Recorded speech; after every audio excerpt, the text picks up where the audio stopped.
오늘은 마태복음 18장 1절에서 4절을 보겠습니다. 천국에서 큰 자.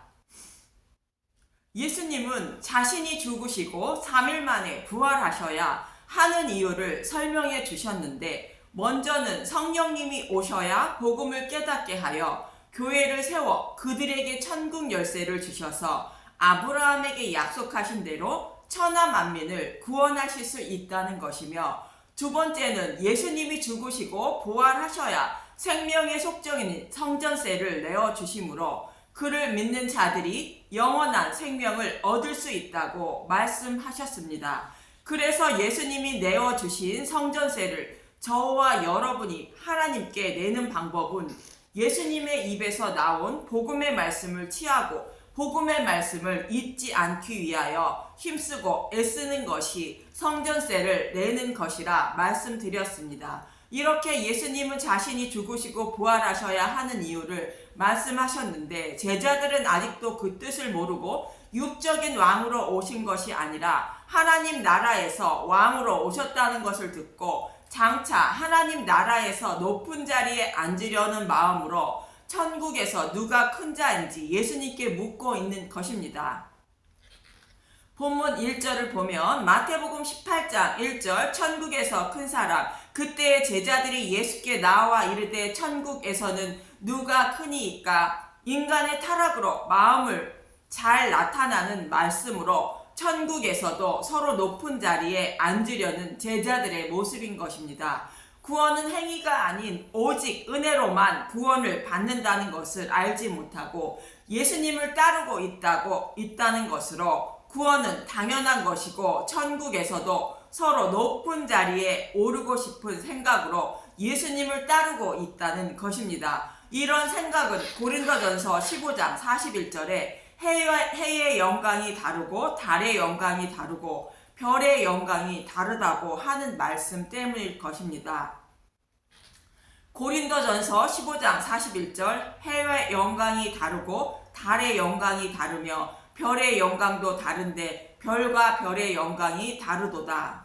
그럼 이 말씀이 정말 천국에서도 상급이 있다는 말씀인지 문맥을 통하여 알아보도록 하겠습니다. 사도 바울은 부활이 없다 하는 사람들에게 부활이 반드시 있음을 증거하기 위하여 고린도전서 15장 1절에서 12절까지 성경에 기록된 말씀대로 예수님이 죽으시고 3일 만에 부활하셨고 그 모습을 눈으로 직접 보고 증거하는 사람들이 이 사람들이라 말하고 있습니다.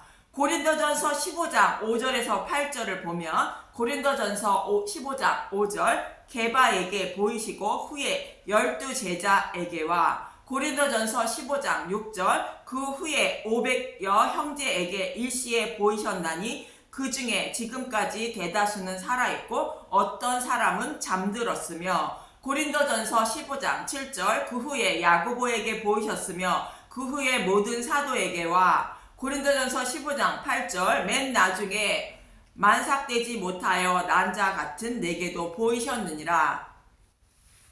만삭되지 못하여 난 자는 사도 바울 자신을 말하는데, 예수님이 죽으시고 부활하신 모습을 이렇게 많은 사람들이 두 눈으로 똑똑히 보았다고 증거하고 있고, 부활이 있음을 믿지 못하는 자들에게 또 이렇게 말합니다. 고린도전서 15장 12절에서 14절을 보면 고린도전서 15장 12절, 죽은 사람의 부활, 그리스도께서 죽은 자 가운데서 다시 살아나셨다 전파되었거늘 너희 중에서 어떤 사람들은 어찌하여 죽은 자 가운데서 부활이 없다 하느냐. 고린도전서 15장 13절, 만일 죽은 자의 부활이 없으면 그리스도도 다시 살아나지 못하셨느니라.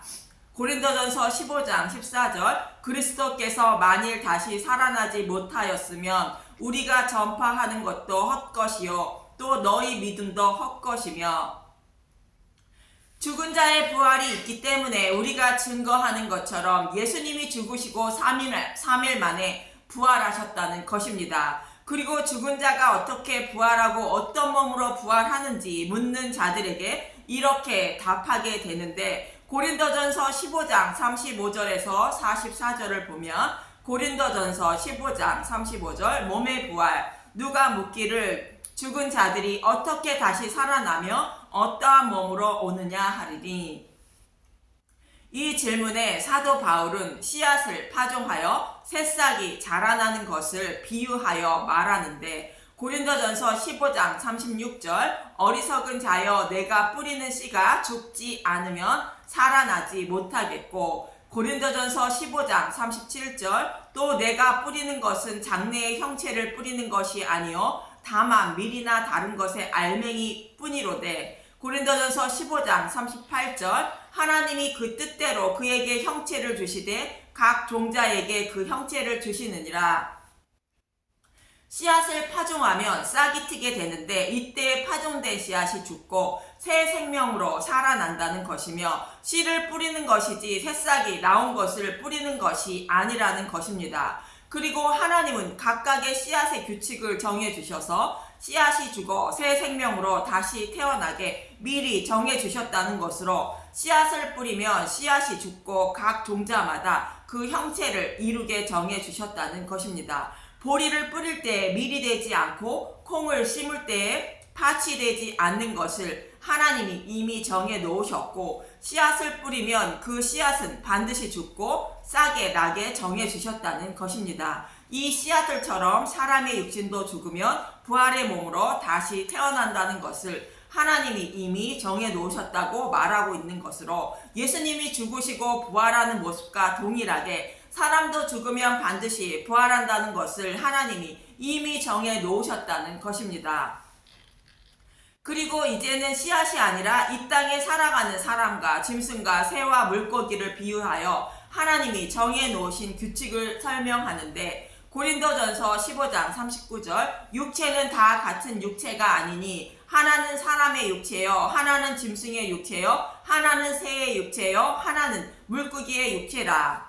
고린도전서 15장 40절 하늘에 속한 형체도 있고 땅에 속한 형체도 있으나 하늘에 속한 것의 영광이 따로 있고 땅에 속한 것의 영광이 따로 있으니, 많은 육체를 가진 것들 중에 하늘에 속한 형체도 있고 땅에 속한 형체도 있다는 것으로, 부활하여 하늘에 속한 육체도 있고 그렇지 못하고 땅으로 돌아가는 육체도 있지만 각각의 영광이 다 다르다는 것입니다. 하나님이 창조하실 때에 땅에 있는 각종 피조물들을 창조하셨는데, 각각의 형체와 영광이 각각 다르게 창조하셨다는 것입니다. 그리고 이번에는 하늘에 있는 해와 달과 별들의 비유에 하여 말합니다. 고린도전서 15장 41절 해의 영광이 다르고 달의 영광이 다르며 별의 영광도 다른데 별과 별의 영광이 다르도다.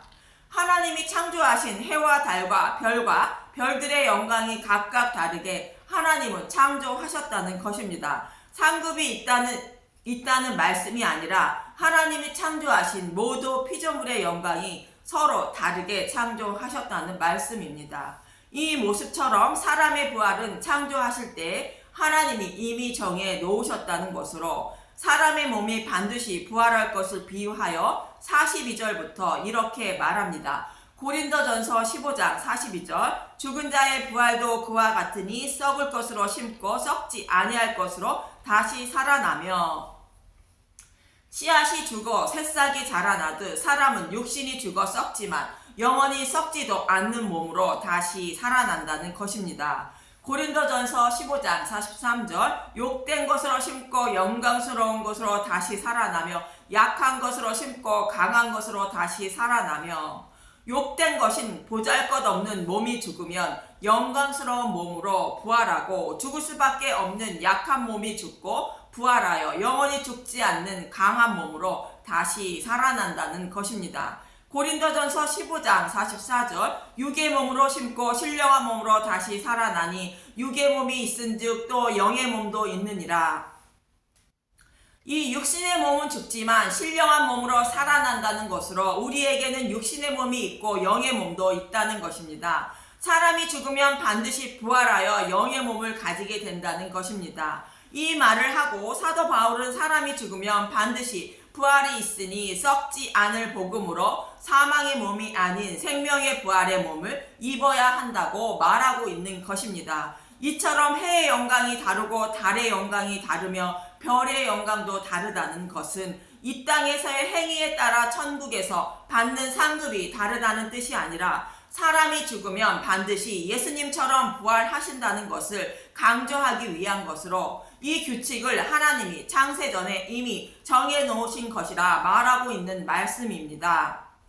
그래서 하나님 나라에서 받을 상급을 말하고 있는 것이 아님을 알 수 있는 것입니다. 본문으로 돌아와서 예수님은 이미 제자들에게 천국에서 누가 큰지 말씀해 주셨습니다. 마태복음 11장 11절에 세례 요한이 감옥에서 제자들을 보내어 오실 때 그이가 당신이 오니까 우리가 다른 일을 기다려오니까 라고 물을 때 그들을 보내시고 말씀하시는데 마태복음 11장 11절 내가 진실로 너희에게 말하노니 여자가 낳은 자 중에 세례 요한보다 큰 이가 일어남이 없도다. 그러나 천국에서는 극히 작은 자라도 그보다 크니라. 세례 요한은 오시리라 약속한 메시아가 예수님이라 외친 사람인데 이보다 천국에서 다 크다고 말씀하십니다. 무엇 때문에 예수님은 세례 요한보다 크다고 말씀하시는 것일까? 세례 요한은 구약의 마지막 선지자로 예수님의 죽으심과 부활을 보지 못하고 천국에 들어간 자로 크신 예수님의 죽으심과 부활을 보지 못하고 천국에 들어갔다는 뜻입니다. 예수님은 또 마태복음 5장에서도 천국에서 누가 큰지 말씀해 주셨습니다. 마태복음 5장 17절에서 20절을 보면 마태복음 5장 17절 예수와 율법 내가 율법이나 선지자를 폐하러 온 줄로 생각하지 말라. 폐하러 온 것이 아니요 완전하게 하려 함이니라. 사람은 육신이 연약하여 율법을 다 지키지 못한다는 것을 아시고 예수님은 백성을 대신하여 율법을 다 지키시고 흠이 없는 제물이 되어 십자가에서 대속 제물로 죽으심으로 그를 믿는 자들을 율법을 다 지킨 자로 여겨주시기 위하여 오셨다는 것으로 율법이나 선지자를 폐하러 온 것이 아니라 완전하게 해주시기 위하여 오셨다고 말씀하고 있는 것입니다. 마태복음 5장 18절 진실로 너희에게 이르노니 천지가 없어지기 전에는 율법의 1.1획도 결코 없어지지 아니하고 다 이루리라. 율법은 결코 1.1획도 없어지지 않는다는 것으로 율법을 다 지켜야 천국에 들어갈 수 있다고 예수님은 말씀하시는 것입니다. 마태복음 5장 19절 그러므로 누구든지 이 계명 중에 지극히 작은 것 하나라도 버리고 또 그같이 사람을 가르치는 자는 천국에서 지극히 작다 일컬음을 받을 것이요 누구든지 이를 행하며 가르치는 자는 천국에서 크다 일컬음을 받으리라. 마태복음 5장 20절 내가 너희에게 이르노니 너희 의가 서기관과 바리새인보다 더 낫지 못하면 결코 천국에 들어가지 못하리라. 서기관과 바리새인들은 율법을 지키면서 가르치는 자들입니다. 그런데 이들보다 더 낫지 못하면 천국에 들어가지 못한다는 것입니다. 사람은 육신이 연약하여 율법을 다 지키지 못하는 것과 같이 서기관과 바리새인들도 율법을 다 지키지 못하며 가르치고 있어서 천국에 들어가지 못한다는 말씀입니다. 그러나 예수님은 제자들에게 율법을 가르쳐 주시고 예수님은 율법을 온전히 지키심으로 흠이 없으신 제물이 되셨으므로 예수님은 율법을 다 지키시며 가르쳐 주시고 있다고 말씀하시는 것입니다. 그래서 예수님은 천국에서 큰 자라고 말씀하시는 것이며 예수님을 믿어 천국에 들어간 자는 세례 요한보다 천국에서 큰 자라고 말씀하시는 것입니다. 이처럼 예수님은 천국에서 누가 큰 자인지 말씀하셨는데 제자들은 알아듣지 못하고 천국에서 높은 자리에 앉으려 하는 모습을 말씀하고 있는 것입니다. 그래서 이런 생각을 하는 제자들 앞에 예수님은 어린아이를 불러 세우고 이 어린아이와 같아야 천국에 들어가고 어린아이와 같이 자기를 낮추는 사람이 천국에서 큰 자라고 말씀하시는 것입니다. 본문 2절에서 4절을 보면 마태복음 18장 2절 예수께서 한 어린아이를 불러 그들 가운데 세우시고 마태복음 18장 3절 이르시되 진실로 너희에게 이르노니 너희가 돌이켜 어린 아이들과 같이 되지 아니하면 결탄코 천국에 들어가지 못하리라.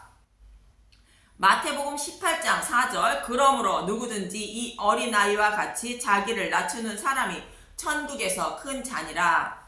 이 말씀은 천국에서 높은 자리에 앉으려는 제자들과 어린아이를 비교하여 말씀하시는 것으로 예수님이 어떤 의미로 어린아이를 등장시키는지 알 수 있는 것입니다. 제자들은 타락한 모든 사람의 마음을 말하는 것으로 이 땅에서의 모습처럼 서로 경쟁하며 다투고 싸우는 모습으로 상대를 밟고 올라가야 내가 높은 자리에 오른다는 생각으로 예수님을 따르고 있다는 것이며 이런 사람들은 구원받지 못한다는 말씀입니다. 여기서 어린아이는 파이디온이라는 헬라어로 유아 아이, 처녀라는 뜻이 있고 누가복음의 1장에서 예수님이 난 지 8일 만에 할례를 받으러 가실 때에 쓰인 아이라는 단어와 같은 단어입니다. 그래서 본문의 어린아이는 초등학교에 진학하기 전에 어머니 품에 있는 아직 세상이라는 때가 묻지 않은 순진한 어린아이를 말하는 것으로 서로 경쟁이라는 것을 모르고 오직 어머니 품을 떠나지 않으려는 생각과 자신을 낳고 길러주시는 어머니만 의지하며 살아가고 있는 아이를 말하는 것입니다. 그래서 예수님은 본문 3절에 진실로 너희에게 이르노니 너희가 돌이켜 회개하고 어린 아이들과 같지 아니하면 결탄코 천국에 들어가지 못하리라 말씀하시는 것으로 서로 경쟁하여 높은 자리에 오르려는 생각에서 돌이켜 오직 나를 낳아주시고 길러주시는 어머니와 같은 예수님만 의지하여야 구원을 받을 수 있다고 말씀하고 있는 것입니다. 서로 경쟁하여 1등으로 천국에서 상을 받으려 하지 말고 서로 사랑하며 살아야 한다는 말씀이며 나를 낳고 길러주시는 분이 누구인지 알려고 힘쓰고 애써야 한다는 것으로 복음의 말씀을 믿고 순종하며 살아야 천국에 들어간다는 것입니다. 성경에는 어린아이와 같은 생각으로 자기를 낮추며 아버지 말씀에 죽기까지 순종하신 분이 있습니다. 빌립보서 2장 5절에서 12절을 봅니다. 빌립보서 2장은 서로 다투거나 허영하지 말고 서로 사랑하라는 말씀인데 예수님의 모습을 본받아야 한다며 이렇게 말합니다. 빌립보서 2장 5절 너희 안에 이 마음을 품으라 곧 그리스도 예수의 마음이니 빌립보서 2장 6절 그는 근본 하나님의 본체시나 하나님과 동등됨을 취할 것으로 여기지 아니하시고 빌립보서 2장 7절 오히려 자기를 비워 종의 형체를 가지사 사람들과 같이 되셨고 빌립보서 2장 8절 사람의 모양으로 나타나사 자기를 낮추시고 죽기까지 복종하셨으니 곧 십자가에 죽으심이라. 예수님은 하나님이시지만 아버지의 말씀에 복종하여 자기 생각을 버리고 오직 잃어버린 자신의 백성을 구원하시려는 아버지의 뜻을 이루시기 위하여 육신의 몸을 입고 오셔서 십자가에서 대속물이 되셔서 죽으시는 복종을 하셨다는 것입니다. 예수님은 자신이 하나님의 아들임에 불구하고 자신의 생각대로 사신 것이 아니라 오직 아버지의 명령을 따르는 것이 자신의 임무를 알고 그대로 순종하셨다는 것입니다. 이러한 예수님의 모습이 어린아이의 모습이라 말하고 있는 것입니다. 빌립보서 2장 9절 이러므로 하나님이 그를 지극히 높여 모든 이름 위에 뛰어난 이름을 주사 빌립보서 2장 10절 하늘에 있는 자들과 땅에 있는 자들과 땅 아래 있는 자들로 모든 무릎을 예수의 이름에 꿇게 하시고 빌립보서 2장 11절 모든 입으로 예수 그리스도를 주라 시인하여 하나님 아버지께 영광을 돌리게 하셨느니라. 빌립보서 2장 12절 하나님의 흠없는 자녀로 살라. 그러므로 나의 사랑하는 자들아 너희가 나 있을 때뿐 아니라 더욱 지금 나 없을 때에도 항상 복종하여 두렵고 떨림으로 너희 구원을 이루라. 예수님은 어린아이와 같이 자신의 생각을 버리고 오직 아버지 말씀에 순종하여 십자가에 죽으시고 부활하심으로 우주 만물을 다스리는 만왕의 왕이 되셨다는 것입니다. 한마디로 예수님은 어린아이와 같은 삶을 사셨다는 말씀인 것입니다. 저와 여러분도 예수님처럼 자신의 생각을 버리고 하나님의 말씀에 순종하여 살아야 한다는 것으로 두렵고 떨리는 마음으로 복음의 말씀을 믿어 의지하고 순종하며 살아야 한다는 것입니다. 이처럼 예수님은 천국에서 누가 큰지 묻고 있는 제자들에게 서로 경쟁하여 천국에서도 높은 자리에 앉으려는 자신의 생각을 돌이켜 어린아이와 같이 나를 낳아주시고 길러주시며 하나님 나라로 인도하고 계시는 예수님만 꼭 의지하며 살아야 천국에서 큰 자가 된다고 말씀하고 있는 것입니다. 제자들과 같이 천국에서 큰 자가 되기 위하여 예수님을 믿고 있다면 구원받지 못하는 다른 복음을 따르고 있다는 말씀입니다. 더 쉽게 표현하면 나의 구원을 위하여 복음의 말씀만 알기에 힘쓰고 애쓰라는 것이며 그 외에 신앙생활을 하는 목적이 다른 것에 있다면 다른 복음을 따르고 있다는 말씀입니다. 신앙생활을 하는 목적이 하나님 뜻과 다르다면 6월절 양의 고기에 누룩을 넣은 유교병을 먹고 따르고 있다는 것으로 구원을 받지 못한다는 말씀인 것입니다. 저와 여러분은 오직 어린 아이와 같이 복음의 말씀만 먹어 살과 피가 되길 원하는 마음으로 신앙생활을 해야 한다는 말씀인 것입니다. 예수님이 십자가에서 죽으시고 부활하심으로 저와 여러분에게 남겨주신 예수님의 살과 피인 복음의 말씀만 먹고 살아가셔서 천국에서 큰 자가 되는 저와 여러분이 되시길 간절히 기도합니다. 감사합니다.